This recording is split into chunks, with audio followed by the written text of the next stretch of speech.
8월 24일 데일리 가정 예배를 드리시는 모든 분들을 환영합니다. 예배를 드리시는 모든 가정 가운데 하나님의 크신 은혜가 있으시기를 축복합니다. 다 같이 사도신경 하시겠습니다. 전능하사 천지를 만드신 하나님 아버지를 내가 믿사오며 그 외아들 우리 주 예수 그리스도를 믿사오니 이는 성령으로 잉태하사 동정녀 마리아에게 나시고 본디오 빌라도에게 고난을 받으사 십자가에 못 박혀 죽으시고 장사한 지 사흘 만에 죽은 자 가운데서 다시 살아나시며 하늘에 오르사 전능하신 하나님 우편에 앉아 계시다가 저리로서 산자와 죽은 자를 심판하러 오시리라. 성령을 믿사오며 거룩한 공예와 성도가 서로 교통하는 것과 죄를 사하여 주시는 것과 몸이 다시 사는 것과 영원히 사는 것을 믿사옵나이다. 아멘. 이 시간 다 같이 찬송가 270장 찬양하시겠습니다.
오늘 하나님께서 주시는 말씀은 이사야 33장 5절 말씀입니다.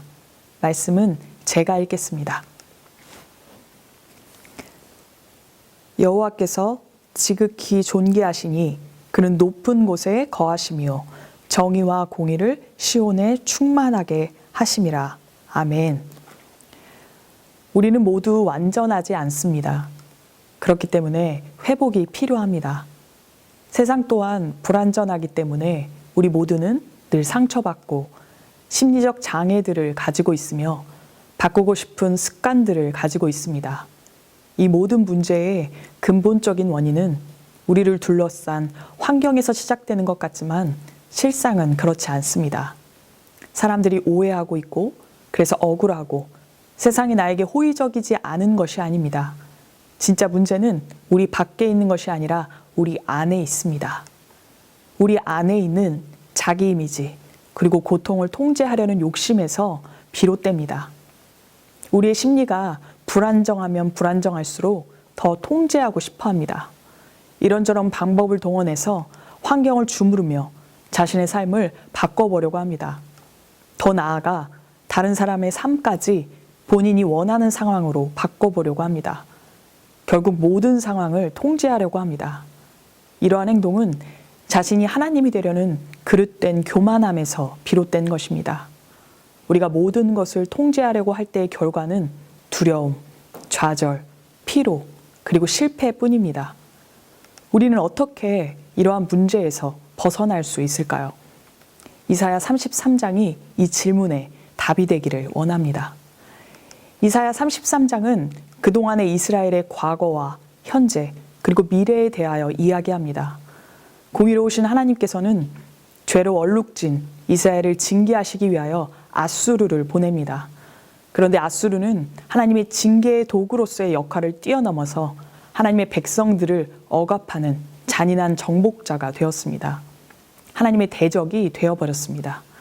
그리하여 하나님께서는 선지자의 입을 통하여 아수르를 치셔서 이스라엘 땅에 정의를 실현하시겠다고 선포하십니다. 갈 바를 모르고 어둠 속에 헤매이던 이스라엘에게 밝은 빛이 비춰진다는 것입니다. 불완전한 이스라엘에게 회복을 선포하셨습니다.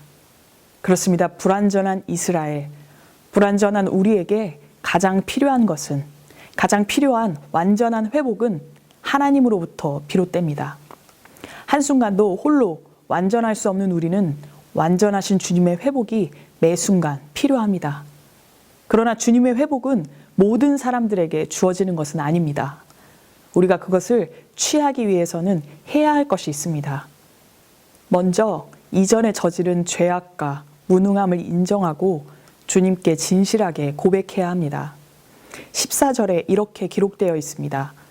시온의 죄인들이 두려워하며 경건하지 아니한 자들이 떨며 이르기를 누가 삼키는 불과 함께 거하겠으며 우리 중에 누가 영영이 타는 것과 함께 거하리요. 진실을 부인하고 죄에 빠져있는 자의 미래는 두려움뿐입니다. 하나님과 함께하는 것을 두려워합니다. 그들에게 하나님께서 내리는 처방은 무엇일까요? 고통입니다. 11절입니다. 너희가 결을 잉태하고 집을 해산할 것이며 너희의 호흡은 불이 되어 너희를 삼킬 것이며 민족들은 불의 횃돌 같겠고 잘라서 불에 사르는 가시나무 같으리로다. 여기서 회복의 열쇠는 나도 세상도 하나님이 아니라는 사실을 인식하는 것입니다. 2절입니다. 여호와여 우리에게 은혜를 베푸소서. 우리가 주를 앙망하오니 주는 아침마다 우리의 팔이 되시며 환난의 때에 우리의 구원 되소서. 습관적인 죄에서 벗어날 힘이 우리에게 없으며 우리의 삶을 우리가 스스로 통제할 수 없다는 것을 인정하는 것입니다. 그렇게 된다면 우리는 하나님의 능력에 힘입어 스스로 해결할 수 없는 것을 해결할 수 있게 될 것입니다. 16절입니다. 그는 높은 곳에 거하리니 견고한 바위가 그의 요새가 되며.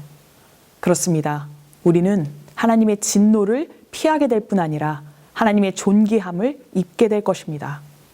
어떠한 상황이 우리 앞에 펼쳐질지라도 너끈히 감당할 수 있게 될 것입니다.